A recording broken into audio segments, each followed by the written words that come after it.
All right, so this is the first goal in the Philadelphia Union versus CF Montreal game. This one comes courtesy of Montreal's Ibrahim. And so we'll see the Union just turn the ball over right here. Montreal win it back, and there really is no urgency for them to go quickly on the attack. They're just going to slowly build out from the back, the ball out wide to Huan. And the Union right now have this pretty well defended.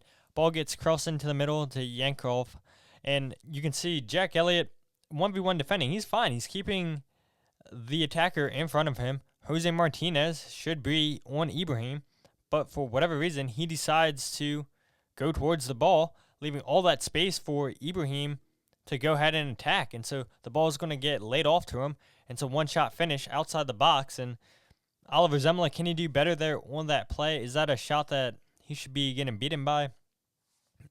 I personally don't think so. I think this is a goal that he should be saving. Maybe he sees it late, but it's not hit with any power. It's hit with pretty good accuracy. But again, I think this is a save that Oliver should be making 50 seconds into the game. The Union concede the first goal yet again in another match this season. And right here, I'm going to go ahead and pause it. It's not badly defended, like I said. I mean, you have the three center backs there for the Union. They decided to play a 3-5-2. Lowe, Elliott, and Glesnes. And so Kai Wagner, it's fine that he's caught up high on the pitch because then you can slot Damian Lowe out wide. You still have your two central defenders, and it's fine. It's like you're playing with a back four because you still have two center backs centrally. And so with Damian Lowe getting sucked out wide, no issue whatsoever. It's 1v1 defending. You can see Jack Elliott would have Yankov, which would be 1v1 defending. You can see Jacob Glesnes there on your left-hand side of the screen, 1v1 defending. But Jose Martinez, highlighted on your screen, you can see from as soon as the ball gets passed out to Huan, he's already behind the play right here. So he's playing catch-up. And you can see, he's getting in front of Ibrahim right there. But he decides, for whatever reason, to go towards the ball. And there's no reason why the Union should have conceded. It's 6 players. You can see 6 players to Montreal's 4 in the attack. There's no reason why the Union should be losing a 6-on-4, but it's exactly what happens. And 2 players go to the ball, and then it's a shot from outside the box. It's not a powerful shot. It's an accurate shot. And again, Oliver Zemla should do better on this, in my opinion. But Jose Martinez has to do a better job tracking players. And we've seen him multiple times this season not tracking runs. Poor passes given up to goals. And yet again, the Philadelphia Union give up an easy goal 50 seconds into this match. All right, so this is the second goal in the Philadelphia Union versus CF Montreal match. This one comes courtesy of a Daniel Gazdag penalty kick for the Union. And so you can see the Union with the ball on the right-hand side. They're going to move it from right to left, taking their time in the midfield. Jack McGlynn's going to go ahead and find Kai Wagner here out wide.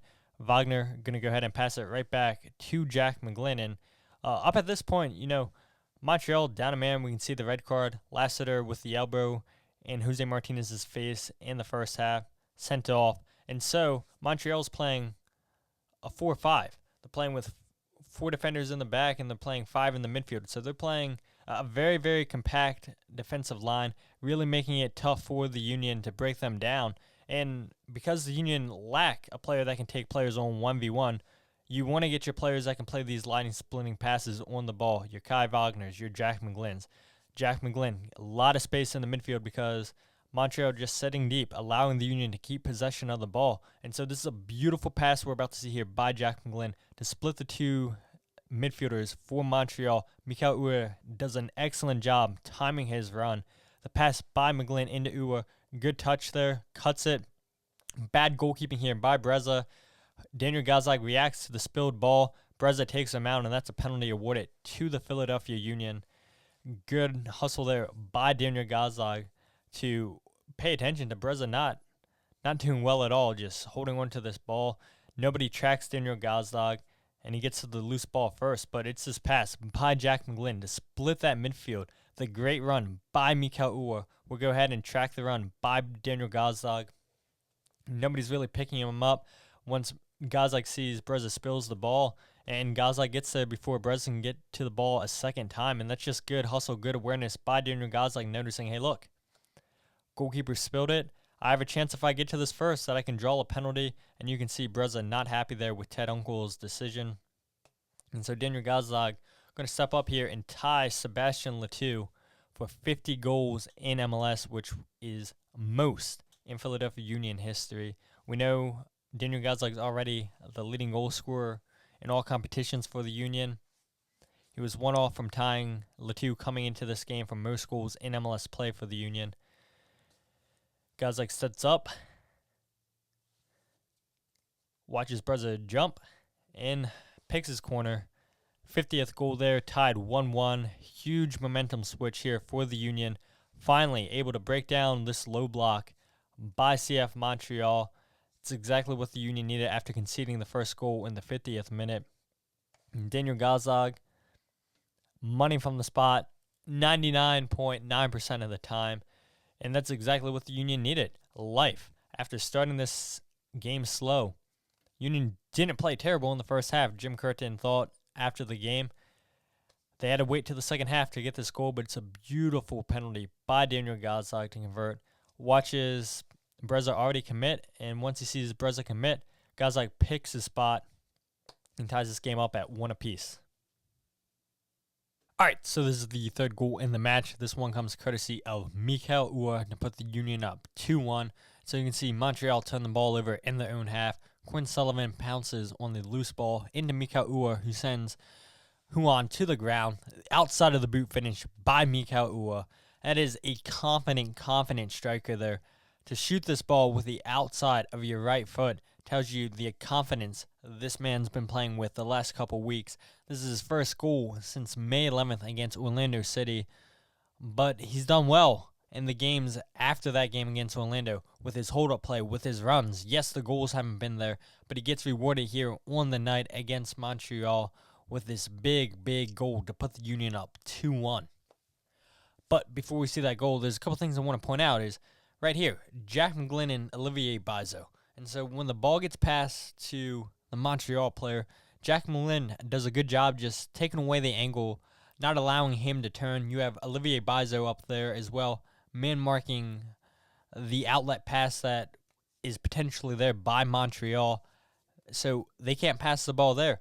The player can't turn, and so he has to go backwards. So it's good defending here by both Jack and Olivier. And it's a bad pass backwards, and it's good awareness here by Quinn Sullivan. And you can see just all the space right between the two defenders here of Montreal. Mikael Uhre, terrific run, good vision here by Quinn Sullivan. And then Mikael Uhre, Huan does a good job there to get on Mikael's right foot. A little bit unfortunate there with the slip, but this is, again, just a good turn. And as soon as Mikael turns and Huan slips, Mikael's in 1v1 with the goalkeeper. Like I said, that outside of the right boot finish tells you all you need to know about how Mikael Uhre is feeling right here. Very confident feeling to put the Union up 2-1. It's a big moment in this game after Daniel Gazdag scores that game-tying penalty goal 2 minutes before this. All right, so this is the final goal in the match. This one comes courtesy of CF Montreal captain Samuel Piette after Jack Elliott was sent off for a red card for his challenge on Raheem Edwards. And so that allows this set-piece opportunity here by CF Montreal. A lot of man marking here by Union on this set-piece. Mikael Uhre allows Joaquin Sosa to get in front of him to get goal side. Nobody else from the Union tracks the run after Mikael Uhre's deflection goes off the post. Nothing Oliver Zemler could do here. He reacts to the shot going off the post, can't get back in his net in time, and Samuel Piette scores his first goal for CF Montreal since 2021. And a long drought for the Montreal captain. It's a big moment in this game after Jack Elliott sent off for the Union. First chance since then. Montreal capitalized on it. Union give up the first set-piece goal of the season. You can see ball whipped in here. Mikael Uhre allows Sosa to get goal side of him, which is horribly defended on the set-piece. But my bigger issue right here on this is, look at all the players here for the Union. It's not just one. It's 5 players for the Union. Nobody else is tracking the runs by CF Montreal. Kind of like we saw with the Daniel Gazdag penalty kick. Nobody reacts. Gazag's the first to react. Beats the goalkeeper to the ball. Penalty given. If these Union defenders would have tracked runs, who knows if this goal would have went in. But because you have 5 defenders just sitting here watching, not tracking runners, CF Montreal are the first to react and put this ball in the back of the net. Yes, defending could be better, should be better here by Mikael Uhre. It's terribly defended. And to CF Montreal's credit, they didn't allow that red card in the first half to affect their game plan. They still came in and tied this game up.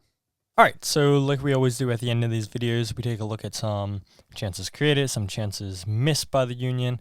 And so we have about 4 or 5 chances, I believe, to take a look at. Most of these came in the first half for the Union when they were down 1-0. And so this first chance we'll see here, Oliver Zemler playing it out of the back to Jose Martinez, who's highlighted here on your screen. You're going to see Jose just play a long ball up top to Mikael Uhre. Takes a great touch right here with his right foot to bring it down into the open space in the middle. Takes a shot with his left foot outside the box, which forces a corner kick for the Union.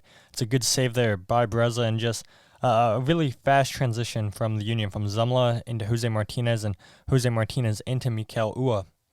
And there's something that I wanted to point out here on this play where you can see that there's 3 defenders back already for Montreal. Daniel Gazdag marked 1v1, and so the pass is on one there. You look at Olivier Bizot, who appears to be open on the right-hand side. He might be offside, but if he gets back one side and Mikael plays that pass, then that just allows even more defenders to get back from Montreal, and it's not going to work out for the Union if that pass goes into Olivier Bizot. And so the best shot that Mikael had on this play was to take that shot. That was his only choice, and it was a good shot by Mikael. We see a play right here. Jack Elliott and Daniel Gazdag, ball gets cleared away. And so now the Union have a throw-in with Olivier Bizot and Jack McGlynn. McGlynn into Jose Martinez and back to Jack McGlynn. And there's just really good one passing here by the Union. Look at Kai Wagner here. The Union started this game playing a 3-5-2, and it's a little bit weird seeing Kai Wagner, who's playing as a wing back, kind of in position of a defensive midfielder. Just look at where he's at, highlighted there on your screen. Mikael Uhre is eventually just going to backheel it back to Kai, who's going to have a first-time shot outside the 18-yard box. He's in plenty of space. Like I said, just really good one-touch passing by the Union. There's a shot that goes out for another Union corner kick. But it was well worked. Montreal had numbers back, 10 players behind the ball, and for the Union to be able to move the ball that quickly and get a shout off, it's a promising moment there for the Union. Third chance of the night, again, all within the first 15 minutes of this game. We're going to see Jack Elliott play this ball into Jack McGlynn, and Jack McGlynn does so well here, and he had a fantastic game, I think, just with his passing, with his vision. He's one of the Union's most creative players, if not the most creative, and when you don't have a player that can beat opponents 1v1 on the dribble, you look to get your players that can play these line-splitting passes on the ball more. And so Jack McGlynn isolated out here wide. Mikael Uhre is just going to make this run between the 2 Montreal defenders, and it's a beautiful pass here by Jack McGlynn. Sees the run, plays a beautiful pass into Mikael Uhre. And one thing, as soon as this ball gets crossed in, just look, there's 3 defenders inside the box for Montreal, only 1 player inside for the Union, which is Daniel Gazdag. And so, we saw this a lot last week against Toronto, where Mikael was getting chances, he was getting inside the box, but when he would get inside the box, he really didn't have any other options because there was nobody in the box for the Union. Only 1 player here for the Union, Daniel Gazdag, and the ball gets cleared away for, yet again, another Union corner kick. We'll see that one more time. It's a beautiful pass by Jack McGlynn right here. Great run by Mikael Uhre. You can see he's clearly on. Maybe Mikael, after he takes this touch, it looks like he has space. He didn't have to one-time cross that. Maybe he could have taken a touch, dribbled, but, he did what he thought was right on that play. Kai Wagner now with a cross to Gazdag, and this is towards the end of the game, obviously. 1 or 2 chances, and somehow the Union keep this play alive. McGlynn into Kai Wagner, and Wagner does good to be able to get this cross in. Chris Donovan just off target there. Did well to free himself and actually get a shot off, where Montreal are just defending for their lives here in the dying embers of this game. Still not sure how the Union just kept this play alive here and how Wagner was able to get this cross in. And it was close by Chris Donovan there to make the run off of his defender, but not able to put that one on target. Shot from distance from Nate Harriel goes out for a corner kick, and now we're approaching the 96th minute here. Surely going to be the last chance for the Union. And Kai Wagner is going to find a wide open Alejandro Bedoya here on this corner kick. Bedoya does well to run towards this near post, something we've seen a lot over the years. He wins the header on target, but unfortunately can't pick a corner, and this one ends 2-2.